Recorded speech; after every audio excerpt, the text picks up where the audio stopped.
ಮನುಷ್ಯನಿಗೆ ಬದುಕುವುದಕ್ಕೆ ಹೆಚ್ಚಾಗಿ ಖರ್ಚು ಇರುವುದಿಲ್ಲ.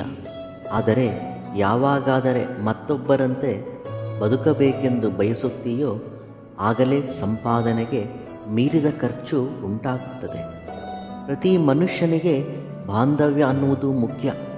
ಈ ದಿನ ಬಂದು ಹೋಗುವ ಧನಕ್ಕಾಗಿ ಆಸೆ ಪಡಬೇಡ. ಜೀವಿತ ಕಾಲವೂ ಜೊತೆಯಲ್ಲಿರುವ ಬಾಂಧವ್ಯವನ್ನು ಬಿಡಿಸಿಕೊಳ್ಳಬೇಡ. ಒಂಟರಿತನವೆಂದರೆ ನಿನಗೆ ಯಾರೂ ಇಲ್ಲದಿರುವುದಲ್ಲ. ಎಲ್ಲರೂ ಇದ್ದರೂ ಕೂಡ ನಿನ್ನನ್ನು ಯಾರೂ ಅರ್ಥ ಮಾಡಿಕೊಳ್ಳದಿರುವುದೇ ನಿಜವಾದ ಒಂಟರಿತನ.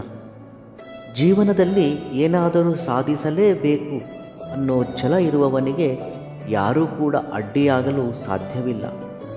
ನಿಜವಾದ ಪ್ರತಿಭೆ ಇರುವವನು ಭೂಮಿಯಲ್ಲಿ ಹೂತಿಟ್ಟರೂ ಭೂಮಿಯನ್ನು ಸೀಳಿಕೊಂಡು ಮೇಲೆ ಬರುತ್ತಾನೆ. ಅಂಗೈಯನ್ನು ಅಡ್ಡ ಇಟ್ಟು ಸೂರ್ಯೋದಯವನ್ನು ನಿಲ್ಲಿಸಲಾಗುವುದೇ ಹಾಗೆ. ನನ್ನವರೆಂದು ಅಂದುಕೊಳ್ಳುವವರ ಜೊತೆ ನಿನ್ನ ಬೆಲೆ ಮತ್ತು ಗೌರವ ಕಡಿಮೆಯಾಗಿದೆ ಎಂದರೆ ಮೌನವಾಗಿ ಮತ್ತು ದೂರವಾಗಿ ಇರುವುದು ಉತ್ತಮವಾದ ಮಾರ್ಗ. ಖಂಡ ಬಲದಿಂದ ಬಂಡೆಗಳನ್ನು ಹೊರುವವನಿಗಿಂತ ಗುಂಡಿಗೆ ಬಲದಿಂದ ಸಂಸಾರದ ಜವಾಬ್ದಾರಿಯನ್ನು ಹೊರುವವನೇ ನಿಜವಾದ ಬಲವಂತ. ಅಪ್ರಯಾಸವಾಗಿ ಹಾಗೆ ಅದೃಷ್ಟದಿಂದ ಬರುವ ಯಶಸ್ಸಿಗಿಂತ ನಿನ್ನ ಪ್ರಯತ್ನ ಮತ್ತು ಕಷ್ಟದಿಂದ ಬರುವ ಯಶಸ್ಸು ಎಷ್ಟೋ ಸಂತೋಷವನ್ನು ಕೊಡುತ್ತದೆ. ನಿನ್ನ ಮುಂದೆ ಯಾರು ಎಷ್ಟೇ ಹಾರಾಡಲಿ ನೀನು ಮೌನವಾಗಿರು. ತಾಳ್ಮೆ ಕಳೆದುಕೊಳ್ಳಬೇಡ. ಅವರ ಹಾರಾಟಕ್ಕೆ ಮತ್ತು ನಿನ್ನ ತಾಳ್ಮೆಗೆ ಭಗವಂತ ಉತ್ತರ ಕೊಡುತ್ತಾನೆ. ಕಷ್ಟಗಳ ಭಾರವನ್ನು ಸಾಧ್ಯವಾದಷ್ಟು ತಡೆದುಕೋ. ಹೆದರಿ ಕುಸಿಯಬೇಡ. ಖಂಡಿತ ನಿನಗೂ ಒಂದು ದಿನ ಒಳ್ಳೆಯ ಸಮಯ ಬಂದೇ ಬರುತ್ತದೆ. ನೊಂದವರು ಒಂದು ದಿನ ನಗಲೇಬೇಕಲ್ಲವೇ? ಕಷ್ಟಗಳು ಅತ್ತರೆ ಹೋಗುವುದಿಲ್ಲ, ಹಾಗೆ ಸುಖಗಳು ನಕ್ಕರೆ ಬರುವುದಿಲ್ಲ. ಗುಂಡಿಗೆ ಧೈರ್ಯದಿಂದ ಜೀವನದಲ್ಲಿ ಎದುರಿಸುವ ಕಷ್ಟಗಳು ನಾಳೆಯ ಸುಖಗಳಾಗುತ್ತವೆ. ನಿನಗೆ ಸಾಧ್ಯವಾದರೆ ಒಬ್ಬರ ಸಂತೋಷಕ್ಕೆ ಕಾರಣವಾಗು, ಅಷ್ಟೇ ಹೊರತು ಕಣ್ಣೀರಿಗೆ ಅಲ್ಲ. ಏಕೆಂದರೆ ಅದು ಯಾವತ್ತಿದ್ದರೂ ತಿರುಗಿ ನಿನ್ನನ್ನು ಅಳಿಸುತ್ತದೆ. ಇತರರಿಗೆ ನಿನ್ನ ಒಂದು ಅಭಿಮಾನ ಮತ್ತು ವಾತ್ಸಲ್ಯ ಅರ್ಥವಾಗದೇ ಇದ್ದಾಗ ಅವರಿಗೋಸ್ಕರ ನೀನು ಎಷ್ಟೇ ತಪ್ಪಿಸಿದರೂ ಫಲಿತವಿರುವುದಿಲ್ಲ.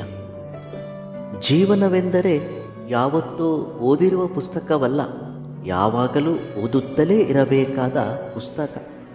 ವ್ಯಕ್ತಿಗಳ ನಡುವೆ ಚಿಕ್ಕ ಚಿಕ್ಕ ಮಾತುಗಳಿಂದ ಭಿನ್ನಾಭಿಪ್ರಾಯ ಬಂದರೆ ಆ ಮಾತುಗಳನ್ನು ಬಿಡಬೇಕೇ ಹೊರತು ಆ ವ್ಯಕ್ತಿಯನ್ನಲ್ಲ.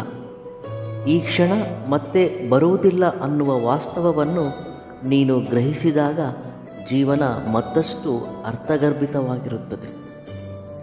ಜನನದಿಂದ ಮರಣದವರೆಗೂ ಪ್ರಯಾಣಿಸುವ ಜೀವನದಲ್ಲಿ ನಿನ್ನನ್ನು ನಂಬಿಕೊಂಡವರಿಗಾಗಿ ಜವಾಬ್ದಾರಿಯಿಂದ ಬದುಕುವುದೇ ಜೀವನ.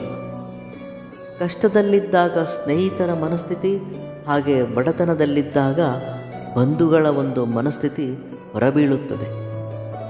ಯಶಸ್ಸನ್ನು ನೋಡಿ ಗರ್ವಪಡಬೇಡ, ಏಕೆಂದರೆ ಅದು ಮೊದಲ ಹೆಜ್ಜೆ ಮಾತ್ರವೇ, ಗಮ್ಯ ಅಲ್ಲ. ನೀನು ಎಲ್ಲರನ್ನೂ ಸಂತೋಷಪಡಿಸುವುದು ಬಹಳ ಕಷ್ಟಕರ, ಆದರೆ ನೀನು ಎಲ್ಲರೊಂದಿಗೆ ಸಂತೋಷದಿಂದ ಇರುವುದು ಬಹಳ ಸುಲಭ. ನಿಮಗೆ ಸಾಧ್ಯವಾದಾಗ ಅಲ್ಲ, ಇತರರಿಗೆ ಅವಶ್ಯಕತೆ ಇದ್ದಾಗ ಮಾಡುವುದನ್ನು ಸಹಾಯ ಅಂತ ಕರೆಯೋದು. ಕತ್ತಿಯನ್ನು ಎಷ್ಟೇ ಪ್ರೇಮದಿಂದ ಹಿಡಿದುಕೊಂಡರೂ ಅದಕ್ಕೆ ರಕ್ತವನ್ನು ಚಿಮ್ಮಿಸುವುದು ಮಾತ್ರವೇ ಗೊತ್ತು. ಹಾಗೆ ಕೆಲವು ಬಾಂಧವ್ಯಗಳು ಕೂಡ ಅಷ್ಟೇ. ನೀವು ಅವರನ್ನು ಎಷ್ಟೇ ಪ್ರೀತಿಸಿದರೂ ಇತರರನ್ನು ನೋವುಪಡಿಸುವುದು ಮಾತ್ರವೇ ಅವರಿಗೆ ಗೊತ್ತು. ಸುಲಭವಾಗಿ ಬಂದಿರುವ ಯಾವುದಾದರೂ ಸರಿ, ಅದಕ್ಕೆ ಮೌಲ್ಯ ಕಡಿಮೆ ಇರುತ್ತದೆ. ಕಷ್ಟಪಟ್ಟು ಸಂಪಾದಿಸಿರುವುದು ಮಾತ್ರವೇ ಯಾವತ್ತಿಗೂ ಶಾಶ್ವತವಾದ ಮೌಲ್ಯವನ್ನು ಉಳಿಸುತ್ತದೆ. ಅದು ಯಾವುದೇ ಆಗಲಿ, ಧನವಾಗಲಿ, ಪ್ರೇಮವಾಗಲಿ, ಸ್ನೇಹವಾಗಲಿ. ಇವೆಲ್ಲವುಗಳಲ್ಲಿ ನಿಮಗಿಷ್ಟವಾದ ಸೂಕ್ತಿಯನ್ನು ಕಾಮೆಂಟ್ ಮುಖಾಂತರ ತಿಳಿಸಿ. ವಿಡಿಯೋ ಇಷ್ಟವಾದಲ್ಲಿ ಸಬ್ಸ್ಕ್ರೈಬ್ ಮಾಡಿ ಮತ್ತು ಲೈಕ್ ಮಾಡಿ. ಧನ್ಯವಾದಗಳು.